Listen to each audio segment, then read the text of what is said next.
ಪಣಿ ಏನಾದ್ರೂ ಮಾತಾಡು. ಏನ್ ಮಾತಾಡಲಣ್ಣ, ನೀವು ನೋಡಕತ್ತಿರಲ್ಲ ಅಣ್ಣ ಬಂದು ಹೊರಗಡೆ ದೊಡ್ಡ ಕುಂತಾನಲ್ಲ, ಅವ್ರ ಮನ್ಯಾಗ ಟಾಯ್ಲೆಟ್ ಇಲ್ಲ ಅಂತ ಅಲ್ಲ, ಹಂದಿಗಳಿಗೆ ಒಪ್ಪತ್ತು ಊಟ ಆಗ್ಲಿ ಅಂತ. ನಿಮ್ ಕೈಲಿ 4 ಜನಕ್ಕೆ ಸಹಾಯ ಮಾಡಕ್ ಆಗದೇ ಇದ್ರೂ ಪರವಾಗಿಲ್ಲ, ನಿಮ್ ಕುಟುಂಬದಿಂದ ಒಬ್ಬನು ಹೊರಗಡೆ ಬಂದು ಹೇಳೋದ್ರಿಂದ ಒಂದ್ ಒಪ್ಪತ್ತು ಕೂಡ ಆಗ್ತೈತಿ ಹಂದಿಗೆ, ಅದು ನೆನ್ಪಿಟ್ಕೊಳ್ಳಿ. ಅಷ್ಟೇ ಅಲ್ಲ, ನೀವು ನಾಳೆ ನಿಮ್ಮ ಮಕ್ಕಳಿಗೆ ಹಂದಿಗಳು ಹಿಂಗಿದ್ದು, ಹಂದಿಗಳು ಈ ತರ ಊಟ ಮಾಡ್ತಿದ್ವು ಅಂತ ಯೂಟ್ಯೂಬ್ ಒಳಗ ಗೂಗಲ್ ನಂಗೆ ತೋರ್ಸ್ಬೇಕಾಗತ್ತೆ. ಪೀಳಿಗೆ ನಶಿಸಬೇಕಾಗತ್ತೆ.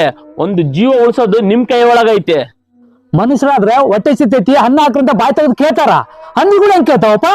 ಅದಕ್ಕಾಗಿನೇ ಹೊರಗ್ ಬಂದು ಹೇಳ್ರಿ.